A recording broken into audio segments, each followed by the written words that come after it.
بس ابھی پروردگار عالم نے ارادہ کیا، اور قرآن مجید میں اس بات کی سند موجود ہے، نص موجود ہے قرآن مجید میں، پروردگار عالم کا ارادہ موجود ہے۔ پروردگار عالم نے کیا ارادہ کیا؟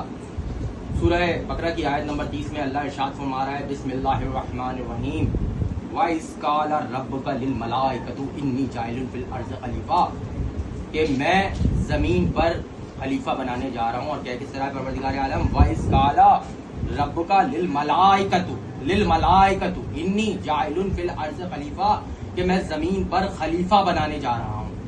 اب ملائکہ سے کہہ رہا ہے پروردگار عالم کہ میں زمین پر خلیفہ بنانے جا رہا ہوں، ابھی خلیفہ بنے نہیں ہے، خلیفہ بنانے جا رہا ہوں۔ اب ملائکہ کہہ رہے ہیں پروردگار عالم یہ تو کسے بنانے جا رہا ہے؟ یہ زمین پر جا کر فساد کرے گا، خون ریزی کرے گا، پروردگار عالم تو اسے نہ بنا۔ اب وہ ملائکہ کہہ رہے ہیں تو پروردگار درود بھیجے گا محمد والے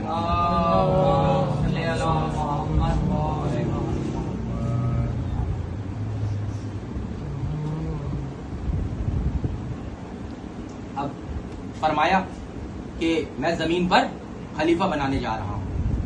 اب ملائکہ کہہ رہے تو کسے بنانے جا رہا ہے؟ یہ تو زمین پر جا کر فساد کرے گا۔ اب پروردگار عالم نے یہ بات بیان کر دی۔ اب سوال یہ ہے کہ ابھی تو آدم بنے نہیں ہیں، آدم کو بنانے جا رہا ہے۔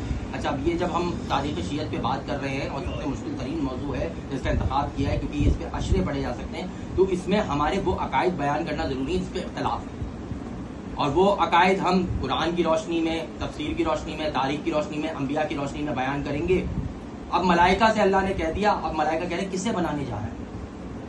ابھی تو آدم بنے نہیں ہیں، اور وہ کہہ رہا ہے کہ ملائکہ کہہ رہا ہے کہ پروردگار عالم تو کسے بنانے جا رہا ہے؟